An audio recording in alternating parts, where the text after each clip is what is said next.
Olá, tudo bem? Aqui é o Matheus Cuyava Nunes, eu sou médico veterinário e hoje o artigo que eu irei trazer para vocês é o desenvolvimento de caminhar espinal em cães paraplégicos com fraturas e luxações vertebrais tóraco-lombares.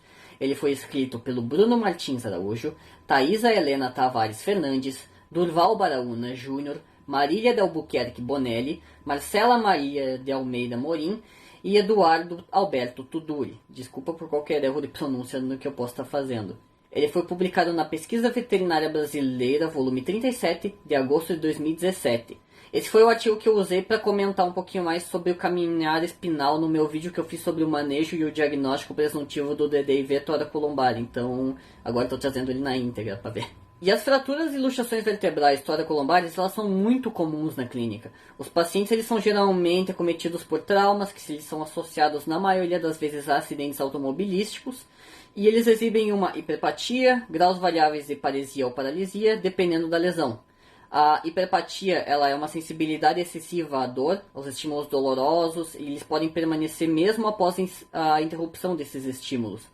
Então é aquele negócio de sentir uma batidinha assim, e daí ele dói muito mais essa batidinha que não é para sentir nada, e é por um longo período de tempo. Ele também pode apresentar a paresia, que é a interrupção parcial dos movimentos voluntários, e a paralisia, que daí é o movimento, a interrupção completa desses movimentos.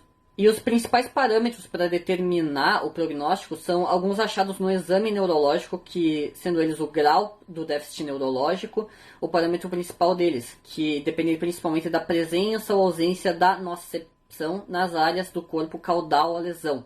A nocicepção, só relembrando, é o fenômeno pelo qual ocorre a codificação do processamento dos estímulos físicos e químicos ou patológicos do ambiente que acabam resultando na dor.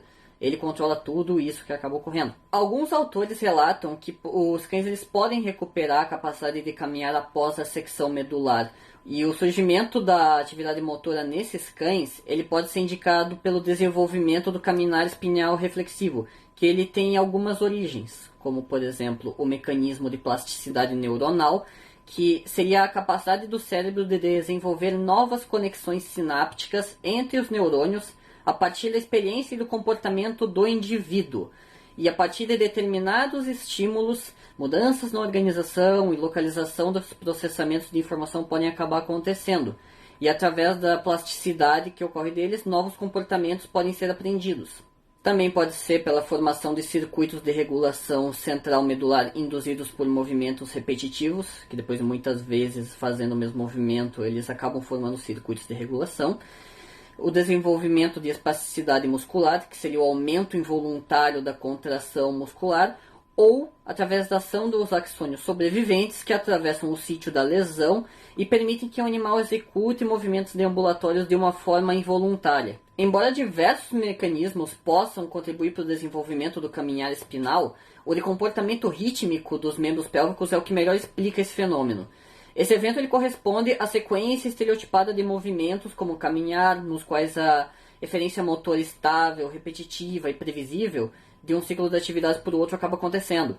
Além disso, o reflexo sem massa estimula os reflexos de endireitamento, extensor cruzado e de sustentação positiva, permitindo então que sejam realizados movimentos em conjunto e de forma sincronizada pelo estímulo repetitivo que acaba ocorrendo.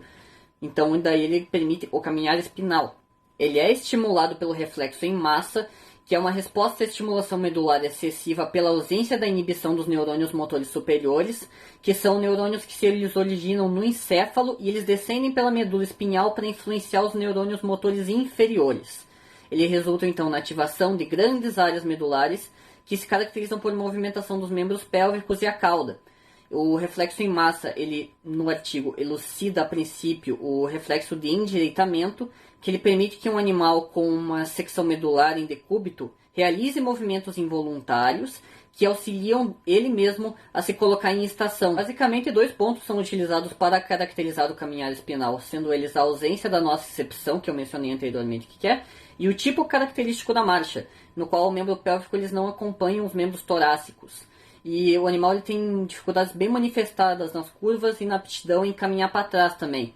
Aí tu pergunta, mas por que o animal vai caminhar para trás? Ele não tem que ir sempre para frente ou fazer a curva? Não, às vezes a gente tem que também andar um pouquinho para trás quando não tem muito espaço na sua frente. Tipo, se ele tá num corredorzinho ou uma coisa assim, ele tem muita dificuldade em caminhar para trás e não vai conseguir realizar essa função da mesma maneira. Não é que ele vai realizar uma de Michael Jackson sair dando moonwalk por aí. Não, é outra coisa. Foram analisados então dados de 37 cães, que eles foram atendidos pelo Hospital Veterinário da Universidade Federal Rural de Pernambuco, salve Pernambuco, durante o período entre 2011 e 2012, sem distinção de sexo, idade, raça, que apresentaram fraturas, luxações vertebrais toracolombares, diagnosticadas por meio do raio-x. Então foram considerados pertencentes ao grupo de tratamento conservativo aqueles animais que eles apresentaram o déficit neurológico leve, grau 1, 2 e 3, que eu mencionei lá no vídeo do DDIV. E fraturas estáveis e não deslocadas, com ausência discreta de compressão medular, e cães em outros graus que não apresentaram condições clínicas a serem submetidas a um procedimento cirúrgico. Animais muito velhos ou que têm algum problema no hemograma bioquímico que eles não são possibilitados de realizar a cirurgia.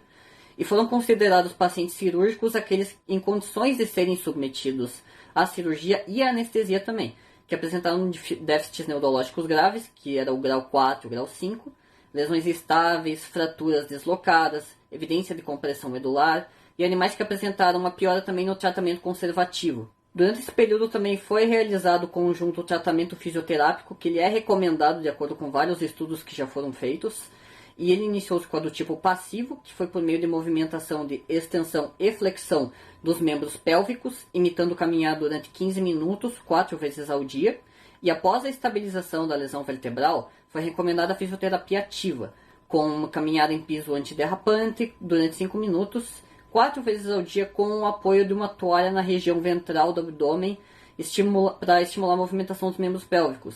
Tipo, digamos que esse aqui é o animal e aqui é a cabeça.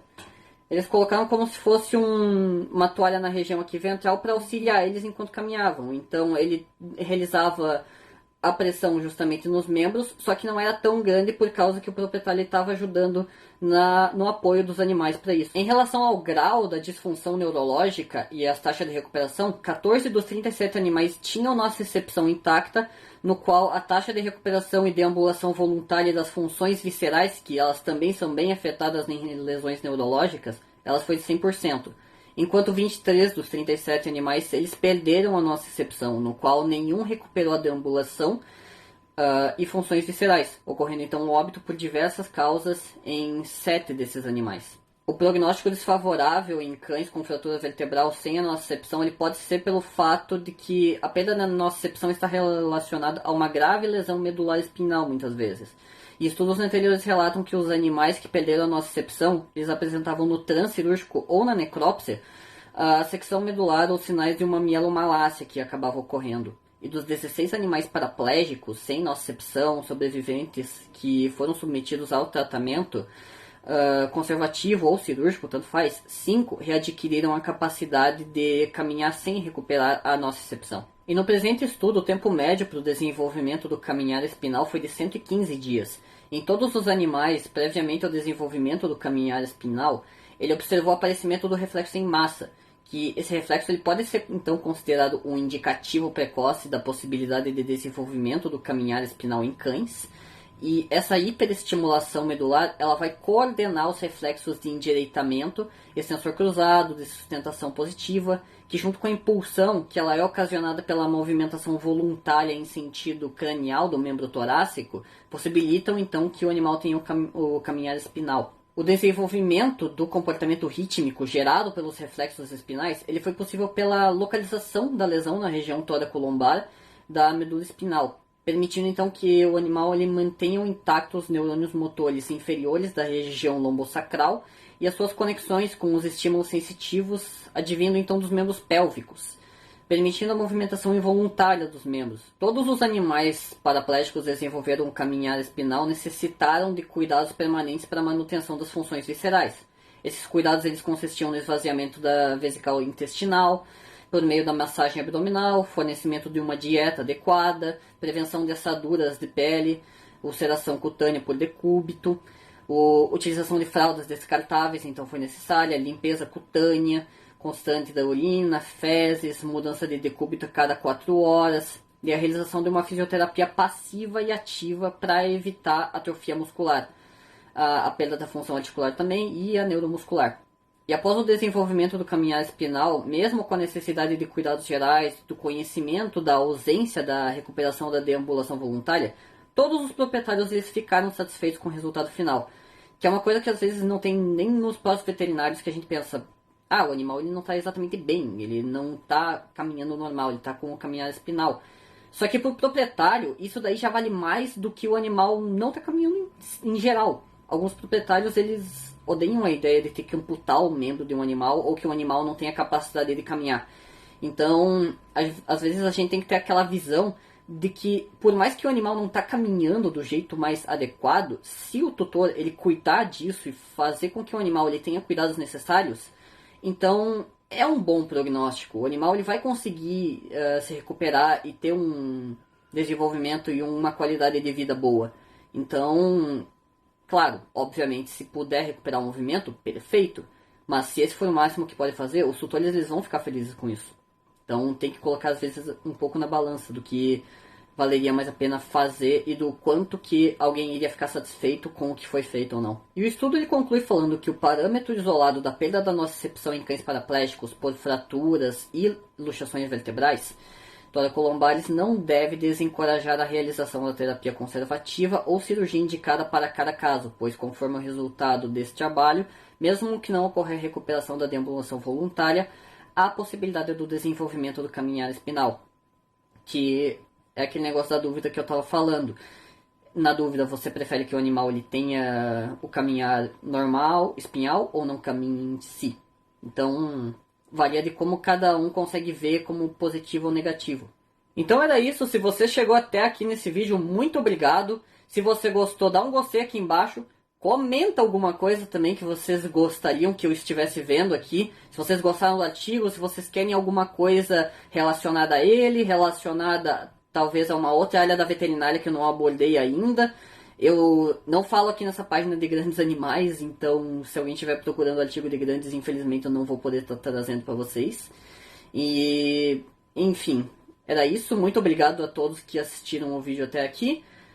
Dá um gostei, comenta, vai. Não custa nada. Não perde muito tempo. É rapidinho. Qualquer coisinha já vale.